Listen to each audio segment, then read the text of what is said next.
अस्सलाम वालेकुम रहमतुल्लाहि व बरकातुहू। नाज़रीन इकराम, आज हम मैसूर जिला HD कोटा तालुका के मूरबंद गांव की मस्जिद में मौजूद हैं। अल्लाह के फजल व करम से जुम्मा की नमाज बाद जमात अदा किए और यहाँ पर मकामी लोगों से तफसीली गुफ्तगू हुई और मालूम हुआ कि ये जो मस्जिद है, यहाँ की मूरबंद की जो मस्जिद है जहां पर हम खड़े हैं, ये मस्जिद की तामीर जो है बहुत ही रोड से नीचे के हिस्से में हो गई है। बारिश के मौसम में ये जंगलात में घिरा हुआ गांव है, आजू बाजू जंगलात हैं। बारिश ज्यादा होने की वजह से पानी जो है मस्जिद के अंदर दाखिल हो जाता है। जब यह मस्जिद बनाई गई, ये मस्जिद का काम शुरू किया गया, तब चाहिए था कि रोड से ऊपर 2 अड़ी रोड से बिल्कुल 2 अड़ी ऊपर लेकर इसका फाउंडेशन डालना चाहिए था और उसके ऊपर जो है मस्जिद तामीर करनी चाहिए थी। लेकिन अफसोस की बात यह है कि रोड ऊपर हो गया, मस्जिद नीचे हो गई। इस वजह से बारिश का पानी जो है मस्जिद के अंदर दाखिल हो जाता है। हम हमारे सिद्दीक़िया मदरसे के मुदर्रिस अली जनाब अलहाज जहीर साहब से हमारी आजिज़ाना दरखास्त है, आप ये मस्जिद तामीर करवाए ही, आपसे हम दरखास्त करते ही कि आप इस मस्जिद की तरफ तवज्जो दें। आपको ये वीडियो फौरन रवाना किया जाएगा। यहाँ के जो काम हैं, ये काम को पानी रुकवाने के लिए जो काम होना है, इंशाअल्लाह हम गांव वालों को जबान दे चुके हैं कि बरसात कम होने के बाद इंशाअल्लाह ये काम को पूरा कर लिया जाएगा।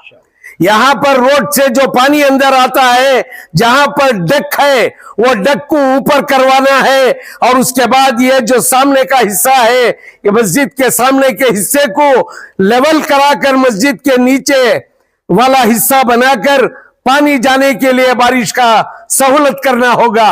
और उसके साथ साथ हम हमारे कर्नाटका स्टेट वक्फ बोर्ड के मिनिस्टर अली जनाब बीज़ेड ज़मीर अहमद खान से हमारी आजिज़ाना दरखास्त है कि ये जो मस्जिद के बिल्कुल बाजू का हिस्सा है, वो पुरानी मस्जिद थी, वहां पर नमाज अदा होती थी। आज नई मस्जिद बन गई है, वो हिस्सा जो है खाली पड़ गया है।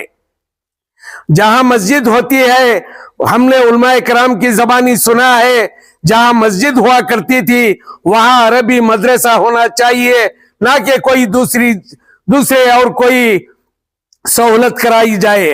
इसलिए हम आपसे आजिज़ाना दरखास्त करते ही इसका प्लान एस्टीमेट बनाकर वक्फ बोर्ड के थ्रू आपको दिया जाएगा। फौरन आप यहाँ का ग्रांट सैंक्शन करें ताकि यहाँ की इमारत जो है उसका तामीरी काम शुरू हो सके। मौज़न और इमाम को लेकर जो है जो भी उनका बहाना आता है, उसमें जो है थोड़ी इजाफा के लिए क्या कहना चाहिए?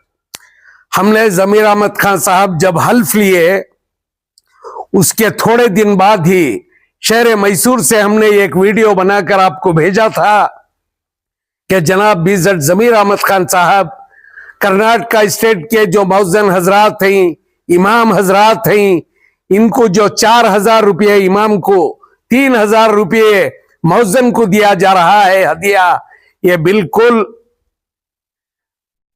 इसका गुजारा नहीं हो सकता इनका। इसलिए हमने आपसे आजिज़ाना दरखास्त की थी कि इमाम साहब को 10,000 रुपये माहाना उनका हदिया दिया जाए वक्फ बोर्ड से, और जो है मौज़न हजरात को 8,000 रुपये दिया जाए।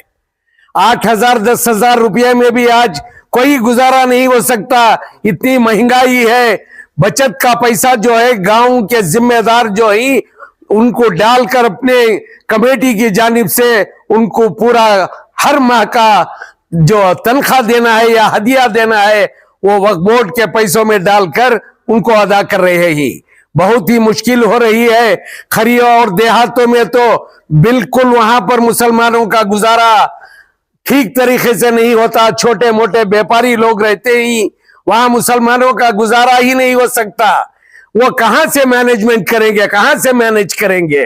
इसलिए हम आपसे दोबारा आजिज़ाना दरखास्त करते हैं کہ آپ فوراً CM صاحب کے نوٹس کو لا کر وقف بورڈ میں یہ طے کرے کہ ماہانہ جو تنخواہ ہے امام حضرات کی، موذن حضرات کی 10,000 اور 8,000 روپے کرائے، تو اللہ تعالیٰ آپ کو اور بھی برکت عطا فرمائے، آپ کی عمر میں برکت عطا فرمائے، آپ کو ترقی عطا فرمائے۔ جس طرح پچھلے کئی دنوں سے جو ہے مرکز کی جو حکومت ہے BJP حکومت، ان کی جانب سے پارلیمنٹ میں چھیڑا جا رہا ہے کہ وقف کو بھی جو ہے انہی کے اندر لیا جائے، اس کے تعلق سے آپ مسلمانوں کے لیے، خصوصاً مسلمان لیڈران کے لیے کیا کہنا چاہتے ہیں؟ انشاءاللہ گھبرانے کی کوئی بات نہیں ہے۔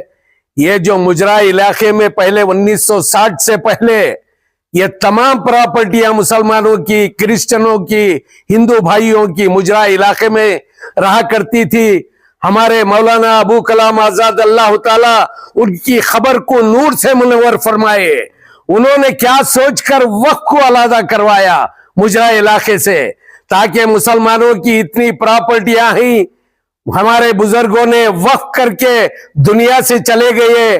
کیا سوچ کر وقف کیے تھے وہ کہ مسلمانوں کے پڑھنے والے بچے، اعلیٰ تعلیم حاصل کرنے والے بچوں کو سہولیات فراہم ہو، بن بہائی لڑکیاں جو بیٹھی ہیں قوم کے اندر ان کی شادی ہو سکے، اور جو مسلمان جو چھوٹے موٹے بیپاری ہیں ان کو سہولت ہو سکے، یہ سوچ کر مولانا ابو کلام آزاد صاحب نے وقف جو ہے علیحدہ بنایا تھا۔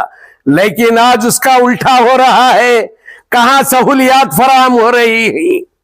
اللہ تعالیٰ ضمیر احمد خان جیسے اور بھی لیڈروں کو پیدا کرے تاکہ کرناٹک کے اندر وہ ایک مثالی لیڈر بن کر جو وقف کی جائیدادوں کو، مساجدوں کے موذن اور امام حضرات کو وہ پیٹ بھر کر ان کا ہدیہ دے سکے اور ایک نمونہ دوسرے اسٹیٹ کو بن سکے انشاءاللہ۔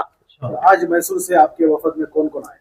ہمارے ساتھ جو ہیں ہمارے بنی منٹپ سے صغیر احمد صاحب انجینئر، وہ ہمارے ساتھ ہیں، ممتاز صاحب ہیں، اکرم صاحب آئے ہوئے ہیں، اور ہمارے ساتھ جو ہے آپ کو بھی لایا گیا ہے، افسر میسوری کو بھی لایا گیا ہے، تاکہ یہ ویڈیو جو ہے مولانا ظہیر صاحب کو پہنچے، ضمیر احمد خان صاحب کو پہنچے، اور ہمارے مسلم لیڈران کو بھی پہنچے۔ اللہ تعالیٰ سے ہماری دعا ہے کہ ہمارے مسلمان لیڈروں میں شجاعت آئے، جوامردی آئے، تاکہ قوم کے کام کر سکے۔